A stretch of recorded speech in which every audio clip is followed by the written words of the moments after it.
Hey fight fans, welcome back again to another episode with the African Fighters, and on today's episode we'll be giving you a roundup of everything happening in the world of combat sports. Stay with us.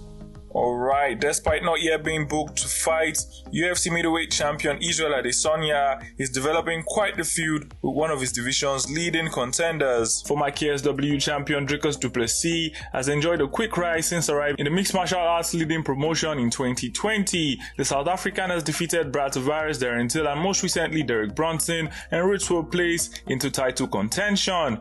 Du Plessis will need to get through former champion Robert Whittaker at UFC 290 early next month if he is to book a date in the cage with the last style bender.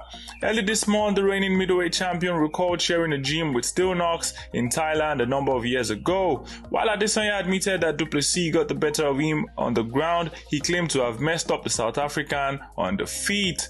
Although du Plessis corroborated Adesanya's recollection of a grappling exchange in 2014, he has accused the last style bender of inventing the striking sessions. Here's what Still Knox had to say. He said, I beat him in the grappling exchanges. He's 100% correct in that. I did manhandle him and in the grappling and wrestling exchanges, but we did not do a single round of striking together. Not one. And I mean, that was his way of saving himself, saying, no, but I beat him in the striking. We never did striking together. Not one round. Alright, Sadibusai stunned spectators with a spectacular spinning wheel kick knockout over Shane Mitchell at PFL 6 on June the 23rd. PFL fans have themselves a viral knockout as Sai sent his opponent flying into the canvas, producing one of the best walkaway knockouts of the year. Sadibusai must have seen something that told him that Shane Mitchell was susceptible to his spinning wheel kick, because he kept looking for that same strike until it finally landed flush. After nearly hitting the kick in the opening round, Sai launched another in the third round, but this time he blasted Mitchell out on the side of the head. As soon as the heel connected, Mitchell crumbled to the canvas, with the referee rushing in to stop the contest at the PFL 6 card in Atlanta. With this victory, Sai moves on to the PFL 2023 welterweight semi-finals, where he will face Carlos Lille for a spot for the $1 million tournament final. Alright, multiple people with knowledge of the promotion's plans confirmed that the matchup between Kai Kara France and Manel Kape is being targeted for UFC 293. Verbal agreements are in place, with contracts expected to be signed soon. Kai Kara France will look to bounce back from his first 2 fight losing streak since joining the UFC roster. After winning 3 straight bouts between March 2021 and March 2022, Kara France earned an interim flyweight title fight against Brandon Moreno at UFC 277 this past July and was stopped in the 3rd round. The 5th ranked flyweight in the MMA Fighting's global rankings recently competed in the main event of UFC Vegas 74 earlier this month, where he dropped a heavily debated split decision to Amir Albazi.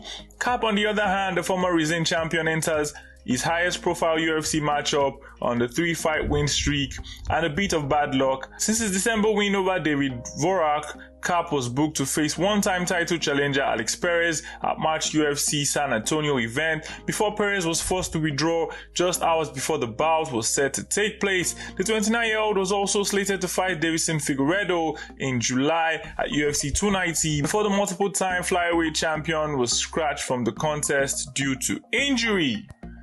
David Onama emerged victorious against Gabriel Santos via an impressive knockout. The first round was a back-and-forth battle as both men landed shots and Santos showed off his impressive submission game. The Brazilian fighter attempted to lock in numerous armbars when Onama had top control. The second round was following a similar route until Onama stepped up the pressure and the pace. The Ugandan fighter landed some good shots and evaded Santos' blow and eventually dropped the Brazilian in a move that delighted spectators. Onama replicated Adesanya's celebration victory gestures from his UFC 287 title win against Alex Pereira in April, following Santos' defeat. When asked about the celebration, here's what David Onama had to say. That's my guy. That's my guy, Easy. Easy fought a Brazilian, and I was like, I'm going to do what Easy did. I'm going to knock this kid out, and I'm going to celebrate like Easy, and it showed, so... Yeah. So that was the plan the whole time? You went into that fight saying when I knock him out, oh yeah, when I knock him out, I'm exactly going to do what Easy did. Literally. Nathan Schultz is fighting back against the recent decision by the Professional Fighters League made to remove him from its $1 million lightweight tournament after a lukewarm fight against teammates Rush Manifio. Schultz and Manifio engaged in what many called a glorified sparring match, seemingly avoiding to do any real damage to each other over a 3-round fight that saw Schultz emerge victorious as the winner via unanimous decision.